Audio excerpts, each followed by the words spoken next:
My name's Edgar.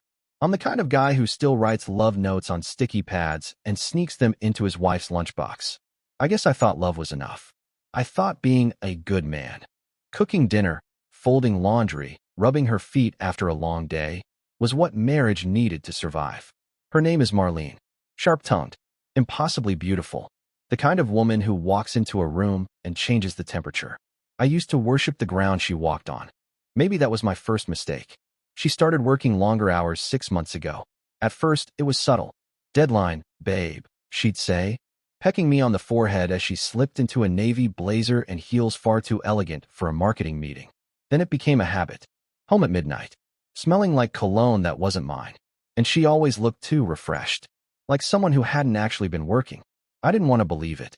I convinced myself it was in my head, that I was just being insecure. I even apologized once for being clingy. God, I hate myself for that. But last Tuesday, something in me snapped. She left at 6:30 p.m., wearing a red dress I hadn't seen before, something with a slit too high for comfort. "Client dinner," she said, barely meeting my eyes. Her phone buzzed twice, and she flinched. She stuffed it into her purse like it had teeth. I sat on the couch for 20 minutes. Then I grabbed my coat. If I'd known what I was about to discover that night, I don't know if I would have had the strength to leave the house. But I did. And what I saw with my own eyes, it ripped my heart out and stomped it flat. I didn't even grab my keys on the first try. My hands were shaking that badly. I told myself I was being dramatic, that I'd follow her, find out it really was a business dinner, and then crawl back home feeling ashamed for doubting her. That was the best-case scenario I clung to like a life raft. But deep down, I already knew. You don't flinch at text messages if you have nothing to hide. You don't wear perfume you never wear for clients. You don't lie with that little upward twitch in your lip, like your own mouth can't stand the taste of the lie. I followed her in my 2006 Corolla, which rattled like a box of screws anytime it hit 30 miles per hour. Marlene had begged me to sell it years ago, said it was embarrassing, but I kept it. I guess part of me thought it was the only thing I owned that still had some kind of soul. She didn't go toward the city. She took the back roads, winding, sleepy streets on the east side, where the only people around were either lost or hiding. I killed the headlights and parked a block away when I saw her pull into a driveway. My jaw locked. It wasn't a restaurant. It wasn't an office building. It was a modest, single-story house with a broken porch light. She stepped out of the car, smoothed her red dress, and walked to the door like she belonged there. And then the door opened. A man, mid-30s, tall, thick beard, cocky posture. The kind of guy who doesn't need to work hard to be noticed. He smirked like he'd just unwrapped a gift. She kissed him on the mouth before a single word passed between them. I blinked. Once. Twice. They disappeared into the house. And I just sat there, in the dark, with the sound of my own heartbeat pounding like a war drum in my ears. I thought I'd scream. Thought I'd charge the house like some jealous maniac. But I didn't. I cried. Like a boy. My breath came in stuttered gasps, and all I could think about was that stupid sticky note I left in her bag that morning. "Love you. Don't work too hard." She never even texted back. I didn't go home that night. I couldn't. I sat there, in my sad, dented car with the faded "Keep Portland Weird" bumper sticker, for 4 hours straight. Watching. Hoping. Dreading. I stared at that house like it owed me an explanation, like if I looked long enough, the walls would confess. But nothing happened. No shouting. No drama. Just the soft flicker of TV light through the curtains and the occasional shadow crossing behind it. Cozy. Domestic. Familiar. Like they'd done this before. Like they were a couple. I kept imagining her laugh. The way she throws her head back and claps her hands when something's really funny. Not the polite office chuckle she gives me when I make a joke. The real one. I used to earn that laugh. Now some stranger did. I hated him instantly. And I hated her more for letting him in. I started picturing all the times she came home, late smelling of white wine and exhaustion. How she'd walk right past me with a lazy kiss and mutter, "Ugh, traffic was murder," before disappearing into the shower. I used to sit on the bed and wait for her, like a loyal dog waiting for scraps. I thought I was being supportive. Turns out, I was being replaced. The porch light flickered to life at around midnight. She stepped out first, tugging her coat tightly around her like she was embarrassed to be seen. Then he followed her to the car, leaned down, and whispered something that made her giggle. Her hand pressed to his chest. His lingered on her hip. I couldn't breathe. She got in the car and drove away. I didn't follow this time. I couldn't. I just sat there gripping the steering wheel like it was the last thing tethering me to reality. My phone buzzed. It was a message from her. Marlene, still at the office. Might be later than I thought. Don't wait up. The emoji. The gall. She was 2 miles away. She knew I was home. She thought I'd be asleep. She thought she had me fooled. And maybe she still did. Because I didn't confront her. Not that night. I just drove home and lay on the couch in the dark, pretending to be a man with a marriage. Pretending I mattered. I used to believe in signs. You know, those little cosmic nudges that tell you when something's right or wrong or about to crash and burn. Looking back now, the signs were everywhere. I just didn't want to see them. There was a time when Marlene couldn't stand to be out of my sight. She'd text me silly pictures from the grocery store, call just to hear my voice, slip under my desk while I worked, and kiss my neck until I forgot what I was typing. We used to laugh until we cried watching old sitcoms on mute, making up our own dialogue. Now, she came home with makeup too perfect, a phone always flipped face down, and a silence between us that screamed louder than any fight we ever had. I asked her once, just once, if she was happy. It was a Tuesday. She was making toast she wouldn't eat. She blinked at me like I was speaking in tongues. Happiness is a moving target, Edgar, she said, buttering the toast so carelessly it tore. I'm tired of chasing it. Then she left, just like that, half-toasted bread on the counter, and me standing there holding a coffee mug that suddenly felt too heavy. She never looked back, and I never followed up. Because the truth is, I was scared of the answer. After that night outside the bearded guy's house, everything changed for me. Not for her. She kept up the act. Still told me about work dinners, still sighed dramatically when I asked how her day went. She even started bringing home leftovers from non-existent restaurants, like she was trying to sell the lie harder. But for me, every time she touched me, it felt like someone else's fingerprints. Every "I love you" sounded like a dare. I stopped sleeping. I'd lie awake, staring at the ceiling, wondering how I'd become invisible in my own marriage. And yet, I still packed her lunch, still folded her sweaters the way she liked, still cleaned the hairs out of the sink after she'd left for meetings. I kept acting like her husband because I didn't know how to be anything else. Is that pathetic? Probably. But when you've built your whole world around someone, you don't just walk away. You collapse, quietly, and hope no one notices.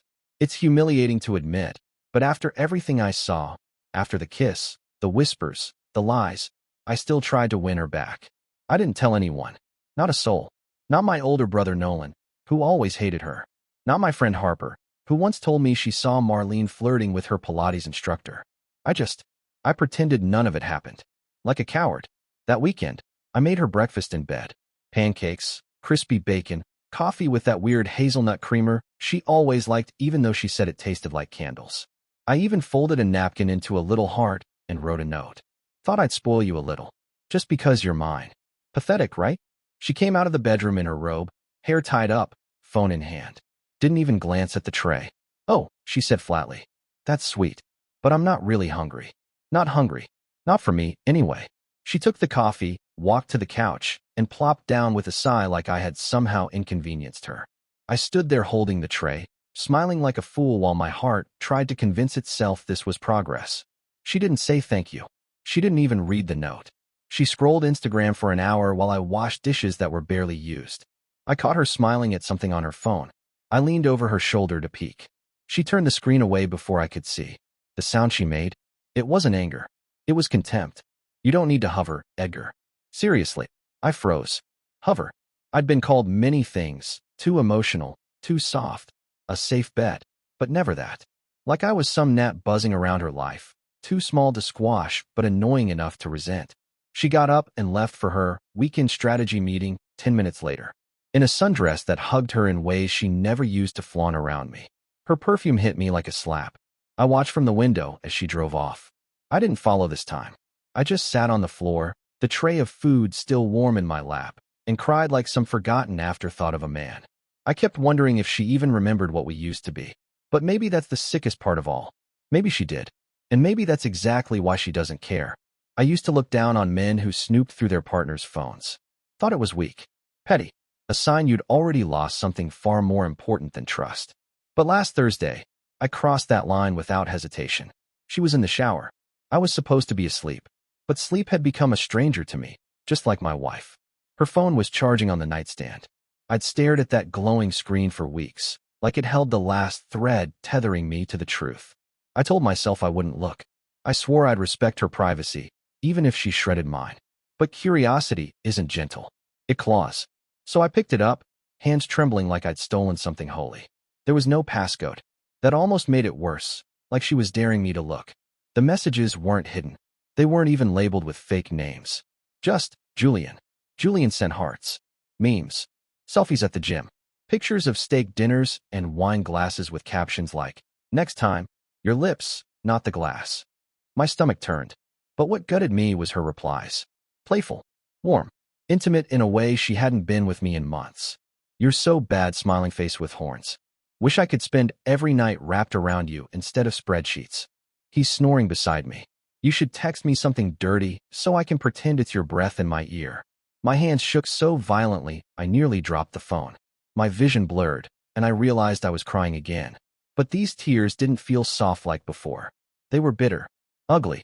I put the phone back exactly where I found it, crawled into bed beside her, and stared at the ceiling while water ran in the bathroom. And in that moment, I hated her. Not just for the betrayal, not just for the lies, but for how easy it all was for her. How naturally she moved on, emotionally, physically, while I was still trapped in the wreckage of a love I didn't know had already died. She came to bed humming, climbed in beside me, and sighed like she'd just finished a spa day. I lay there, stiff, breathing shallow, hoping the pain would eventually dull. It didn't. She curled her back to me like she always did in the early days. Back, when that meant safety, not distance. I wanted to reach out and touch her. I wanted to scream. I didn't either. I just lay there, becoming someone I didn't recognize. There's a strange kind of quiet that comes after you've seen the truth, but said nothing. It's not peace. It's not surrender. It's the hollow stillness of a man who walks through his own home like a ghost, brushing past someone who used to love him, pretending she still does. I started memorizing her patterns. Not because I wanted revenge. I wasn't strong enough for that. Not yet. No, I just wanted answers. Or maybe I just wanted proof that I wasn't crazy. Tuesday nights were his. She'd wear black, always black, and say she had a client in from Denver. She never said the client's name. Never brought back a receipt. She'd leave at 7:10 p.m. sharp, like she was catching a train that didn't wait. I followed once more. Just once. I told myself it would be the last time. She didn't go to the same house this time. No, this time it was a motel. Cheap. Off the highway. Neon sign flickering with a broken O. Room 11. I watched her knock. The door opened before she could even lower her hand. Julian stood there in a tank top, all smug posture and bedroom eyes. He didn't kiss her this time. He just pulled her in by the waist and shut the door behind them. I didn't move for over an hour. Just stared at that ugly door, hoping it would burst open. Hoping someone would scream, "This is a mistake," or "You're better than this," or maybe just, "I'm sorry." But the world stayed quiet. And eventually, I drove home. I didn't cry this time. I sat in the kitchen with the lights off, staring at the blank wall, letting the stillness settle over me like dust. You know what the worst part is? I don't even hate Julian. I don't blame him. He doesn't owe me anything. He's just a man doing what men like him do, taking what isn't his, wearing confidence like cologne. I was never his obstacle. I was her accessory, a placeholder. It's her lies, her ease, her ability to separate the lives she's living like they're rooms in a house she walks between. And me?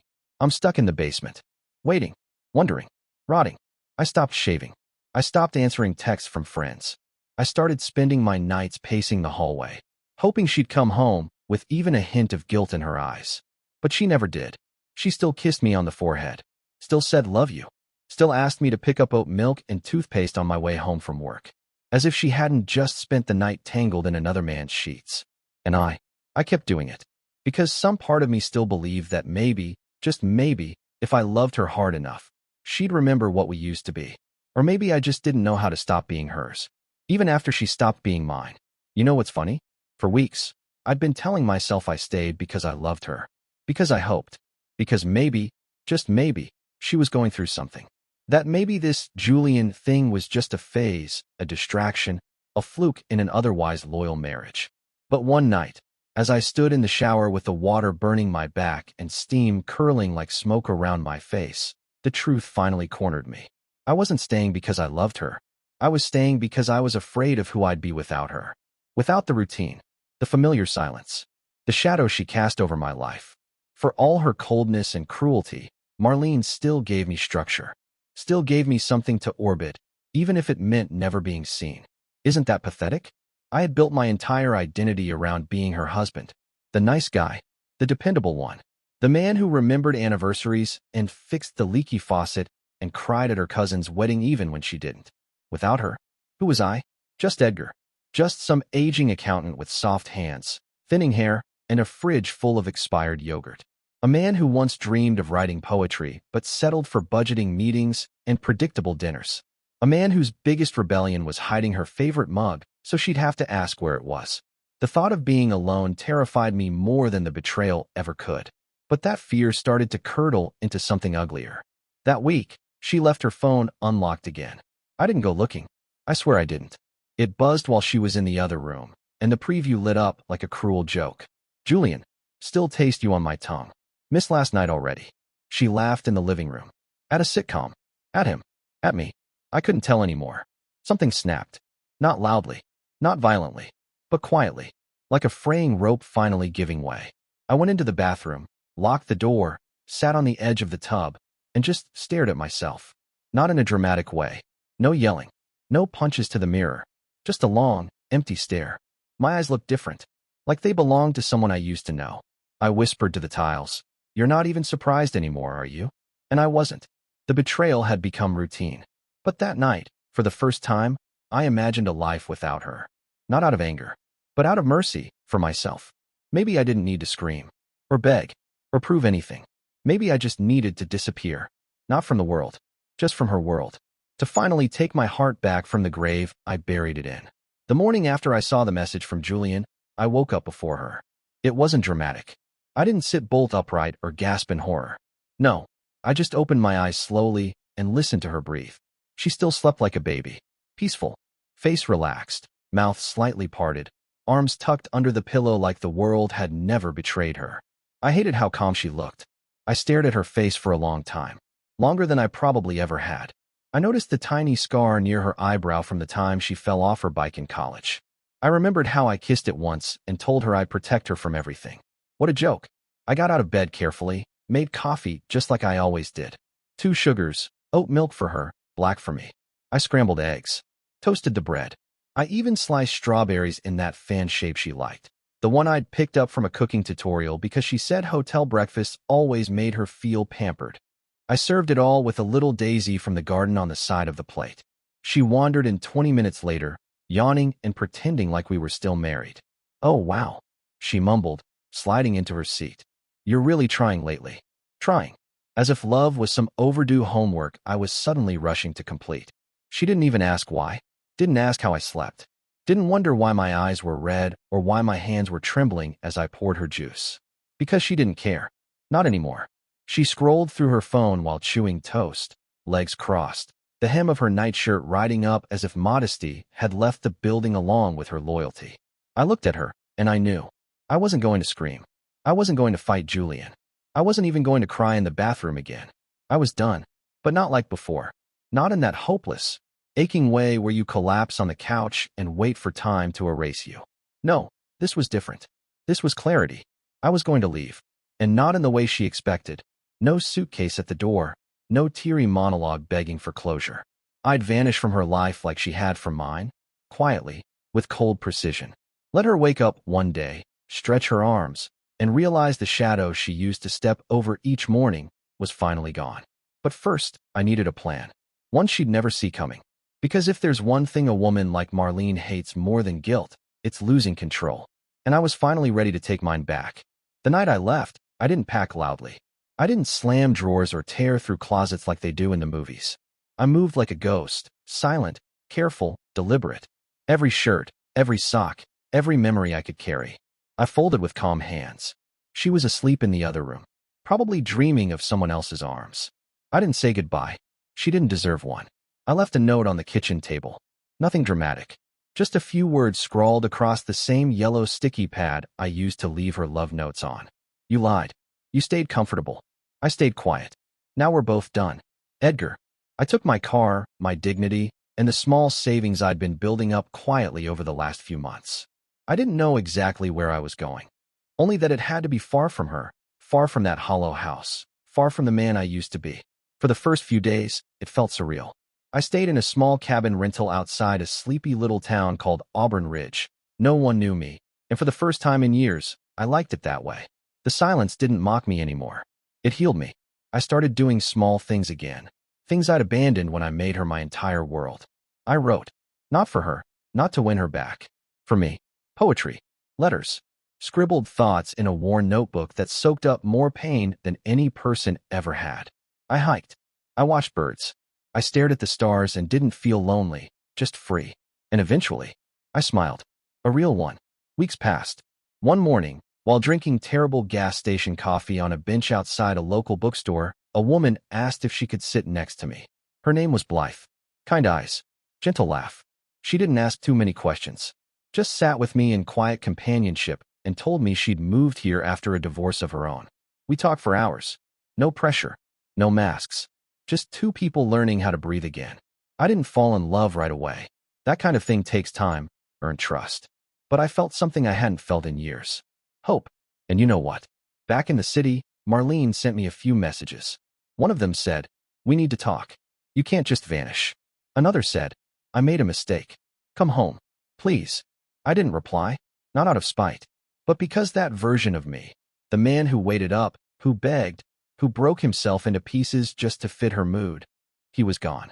Buried in the ashes of the life she burned down. I wasn't his ghost anymore. I was Edgar, and I was finally alive.